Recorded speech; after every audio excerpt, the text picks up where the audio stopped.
¿Qué es el besoar? Un material no digerible. Todo material no digerible será el besoar. Entonces vamos a ver, rápidamente, y con esto terminamos. Vamos a ver los besoares, ¿no? Así se llaman, besoares. ¿Qué es un besoar? El concepto es, como vuestro compañero está diciendo, es todo material no digerible. Yo creo que en vuestra familia alguien habrá escuchado, y mucha gente incluso les dice: ¡ay, no te comas los pelos! Se te va a hacer una pelota. ¿Han escuchado alguna vez eso? ¿No? Y es común, ¿ya? Entonces uno dirá: ¿cuántas veces uno se come el pelo? ¿Cuándo se come el cabello? ¿No? Y si tienen animalitos, el perro o el gato bota pelos y dice: ¿y por qué yo no me obstruyo? ¿Habrá algo que favorezca o no? ¿O lo que todos somos candidatos para obstruir? Claro. Entonces, esa partecita es la que nos faltaba saber, ¿no? ¿Por qué nos obstruimos? Porque si no, todos nos obstruiríamos. Entonces, vamos a hacer el concepto, ¿no? El concepto es bien claro. Son masas, es una masa lo que se produce, ¿no? Compactas, que ocupan, es una masa compacta, obviamente por lo que dice, por un material no digerible, una masa compacta, que ocupa el intestino, produciendo una obstrucción parcial o total. No siempre va a ser una obstrucción total, puede ser una obstrucción parcial. Totalmente la luz del intestino o parcialmente, y se origina por la acumulación de residuos no digeribles de materias orgánicas. O sea, algo orgánico que no he podido digerir. Eso me va a producir un cuadro obstructivo total o parcial. Entonces, si hablamos de hilio dentro del concepto o de la clasificación que hemos tenido, esto va a ser un hilio mecánico. Y por ende, voy a tener que en mi radiografía encontrar niveles. No va a haber otra cosa, no hay vuelta de darle, ¿no? Desde ahora estamos tratando de cercar. Los más frecuentes son de origen vegetal. ¿Y cómo se llaman? De origen vegetal, fitobesoares. Cuando es de origen vegetal, fitobesoar. Hay que incluir habas, cáscaras, tuna, etcétera, ¿no? Todas las cosas que uno agarra y se obstruye. Pero uno dice: uy, si me como 50 tunas me obstruiré. Probablemente, pero eso ha pasado, ¿no? Hace poco me operó un niño que sabía, ¿cuántas sabía? 45 granadiles al comer. Mocoso de 4 años, nunca había visto tantas. Y él venía de 4 años, 45 granadiles. Y obviamente casi todo el intestino lo tenía tapado, fue difícil. ¿No? Y después tenemos, acá está, la ingestión de cabellos, ¿se acuerdan lo que hablan? Humanos, ¿no? Acá vemos humanos, pero pueden ser pelos de animales, ¿no? Y eso se llama tricobesoar. Pero entonces uno tiene un gatito, tiene un angora, que son los que más botan pelo, ¿no? O tiene un perro, no sé, más peludo, ¿no? El pastor andino. Esos perritos, ¿ya? Botan pelo y uno se lo traga, en la casa encuentra siempre, y el perrito, sobre todo cuando cambia de pelaje, bota pelo, ¿no es cierto? Y uno lo consume, y a veces sí, pero ¿por qué no me obstruyo? Entonces va a haber cosas que van a favorecer y otras que no. Menos mal que esto no es pues de todo el mundo, ¿no? Entonces acá tenemos una clasificación que no solo existe el fito y el tricobesoar, sino también existe el quimiobesoar, o sea, otros productos que puedan llegar a producir un cuadro obstructivo, como por ejemplo, ¿no? En este caso acá tendríamos el bario. El bario es otro que produce un besoar, ¿no? Entonces, ese será un quimiobesoar. Pero tenemos de alobesoar, hemobesoar, lactobesoar, incluso leche. Sobre todo en los niños cuando no tienen absorción. Esa leche se absorbe, se compacta y hace una masa. En muchos niños el mismo meconio les produce y hace de que se compacte y produzca masas compactas y se obstruyen a los niños, ¿no? Algunos pediatras le llaman incluso otra cosa a esto, pero eso sigue siendo un besoar, es algo que no se ha absorbido por meconio, es otra de las formas. Entonces, existe, ¿no? El tricobesoar, el fitobesoar, fibras de coco, residuos dactiles, nísperos, todo lo que ustedes quieran lo ponen, pero en general, lo que yo tengo que decir es que todo eso forma una masa. Y esa masa, si uno lo toca, realmente es algo duro y que es difícil de digerir. No lo digiere, pero es un cuadro bien obstructivo, ¿no? ¿Cuál es la causa? Existen causas predisponentes, menos mal, porque si no todos haríamos este problema. Una podría ser el exceso, ¿no?, de material no digerido, como le ha pasado a este niño. 45, ¿cómo se llama?, granadillas es demasiado. Lleno de pepas, el pobre niño no ha podido, obviamente, ¿no? Si yo me como 45 tunas, o me como 50 tunas, obviamente mi organismo probablemente le va a faltar agua, le va a faltar líquido para digerirlo y me puedo obstruir, ¿no? Entonces no necesito ser enfermo para obstruir. Soy una persona sana, pero el exceso de material no digerible va a obstruir. Una puede ser el exceso para las personas sanas, ¿no? Las causas predisponentes son. Pero, vamos a ver, el fitobezoar, ¿no? Estamos hablando de materiales no digeribles, vegetales, ¿no? El fitobezoar, la imposibilidad de triturar o digerir adecuadamente los alimentos. ¿En qué personas? Las personas que no tienen dientes. Personas que no tienen dientes y consumen todo entero. Y si comen en cantidad, se van a obstruir, ¿no?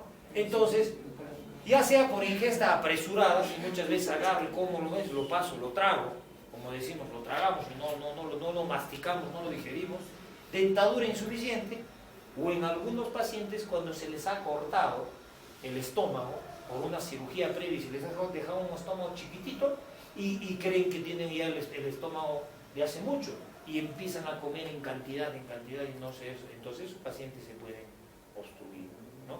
Entonces son candidatos con el fitobezoar de acuerdo al material no digerible, sobre todo con cáscaras y con pepas, que es lo más común, ¿no? En cambio, cuando hablamos de los pelos, lo que nosotros estábamos hablando y nos prohibían, no tienes que acercarte al pelo porque ese pelo te está dando pelos y te vas a obstruir. A veces nuestras mamás, los abuelitos hacen eso. Y estaban equivocados, porque para el tricobezoar, ¿sí? Claro, para el tricobezoar tienes que tener una enfermedad mental, ¿sí? ¿Por qué? Porque los pacientes tienen un problema psiquiátrico y empiezan a comerse ellos mismos lo que se jalan. Entonces, la diferencia va a ser que los fitobezoar en general me van a obstruir intestino delgado, pero el tricobezoar lo que más va a obstruir es el estómago. Porque todo se queda en el estómago, no pasa del estómago al duodeno, se come. Tiene un impulso por una enfermedad mental, una ansiedad. Menos mal, de acá, si alguno tiene alguna enfermedad mental, tenga cuidado, ¿no? Vamos a ver.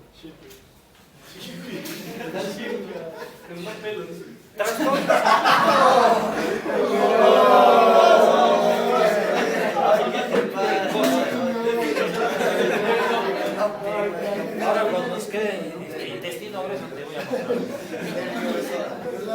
Acá se ve trastorno neuropsiquiátrico, ingesta compulsiva de cabellos. Hay gente que lo hace y eso sí.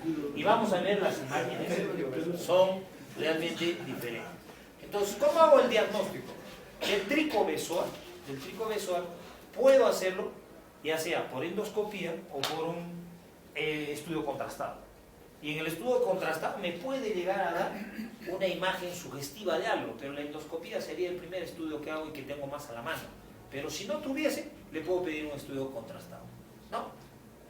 Y clínicamente, ¿por qué se va a manifestar? Con un cuadro obstructivo, dolor abdominal, vómitos, y en muchos casos la masa se palpa. En los delgaditos, flaquitos, que tienen un abdomen plano, se palpa en la masa compacta. Obviamente en los gorditos y en mi barriga es más difícil tratar de palpar, ¿no? Va a ser más difícil, pero en el resto se puede palpar. La masa es factible de palpar, ¿no? Masa palpable. Fíjense, esto es una endoscopía y acá que ha habido, es un material no digerible, esto es algodón. ¿Ya? Se ha ingerido algodón. Bueno, es un paciente con un problema psiquiátrico, no creo que sea rico el algodón, ¿no? Entonces, diagnóstico por endoscopía. La cerea gastroduodenal muchas veces nos hace el diagnóstico, sobre todo en fitobezoar. Acá vamos a ver una imagen. Fíjense. Esta es una endoscopía donde ya estoy viendo un tricobezoar un poquito más grande, ¿no? El fitobezoar puede obstruir el estómago rara vez, o sea, Cuando nosotros hablemos de fito, ¿ya? Es prácticamente hablar de intestino delgado. Cuando hablemos de trico, sí hablemos de estómago. ¿Sí? El fito rara vez incluye el intestino, generalmente el intestino delgado, y se presenta obviamente con hilo mecánico que estamos hablando. Eso ya está por demás hacer. Fíjense, ahí tenemos estudios contrastados. En este caso hay una imagen, esa sombra negra que estamos viendo en los dos estudios, significa que hay algo igual acá, ¿no? En esta sombra, esa cosa negra, algo está viendo en ese estómago que no está normal. Esto es en el caso de un estudio contrastado. Los estudios contrastados antes eran el gol estándar, porque no había otra cosa. Acuérdense que los endoscopios eran rígidos, eran unos tubos así, que uno lo metía con una flecha y miraba de acá. Era pues un desastre. Pero hoy en día, con los nuevos fibroscopios que hay, ya la endoscopía es una rutina, ¿no? Y prácticamente estos estudios son secundarios para ver otro tipo de patologías, no son tan importantes, pero antes era lo primerito, lo básico en un proceso constructivo era estudios contrastados. Hoy en día la endoscopía le ha desplazado el lugar que antes era primero, ¿no? ¿Y cuál va a ser el tratamiento de un fitobesóar o un tricobesóar? Obviamente por una obstrucción mecánica que produce, el tratamiento va a ser quirúrgico en muchos casos, pero en algunos probablemente endoscópicamente, sobre todo en el tricobesóar, se podrá extraer si es factible, ¿no? Porque muchas veces, vamos a ver, acá hay una imagen, miren, ¿no? Esto es un cuy, quizás no es un cuy, sino es lleno de pelos. Fíjense, es todo el estómago, parece un conejo, a esa altura, a ese tamaño. Eso endoscópicamente no lo va a sacar ni de casualidad. Lamentablemente lo tengo que operar. Tengo que hacer una gastrostomía, o sea, abrir el estómago y sacar tremendo besóar. Este es un besóar, es un trico beso, fíjense.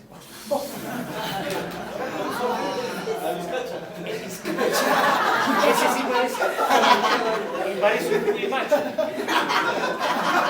Ese es diferente, ese es distinto. Pero si uno se fija, fíjese la cantidad de este paciente, cuánto tiempo ha estado comiéndose pelos, cabellos y todo lo que se puede hacer. Fíjense la conclusión. Para que pase eso, no es un tipo sano. Obviamente, no es un tipo. Tiene algún problema mental que hace de que ingiera. Obviamente esto va a ser quirúrgico, no lo voy a poder sacar endoscópicamente ni de casualidad. Pero a ese extremo se llega así, un tricobesóar se llega a este caso. El fitobesóar en nuestro medio es el más común. Y el tratamiento muchas veces es sacar todos los residuos o la masa compacta abriendo el intestino, y otras veces nosotros lo que hacemos, sobre todo cuando el intestino está muy comprometido, es digitalmente lo destruyes por dentro y lo vas pasando poco a poco hasta que pase la válvula y lo secas. O sea, lo jalas hasta que pase la válvula sin necesidad de abrir el intestino. Entonces, algunas veces hacemos eso y otras veces tenemos que abrir el intestino y sacar todo el contenido intestinal, porque si no, no lo puedo solucionar. Es muy difícil a veces solucionarlo. Ahí tenemos otro, parece un mechón de cabello, como si lo hubiesen sacado, pero fíjense el tamaño. Es el próximo.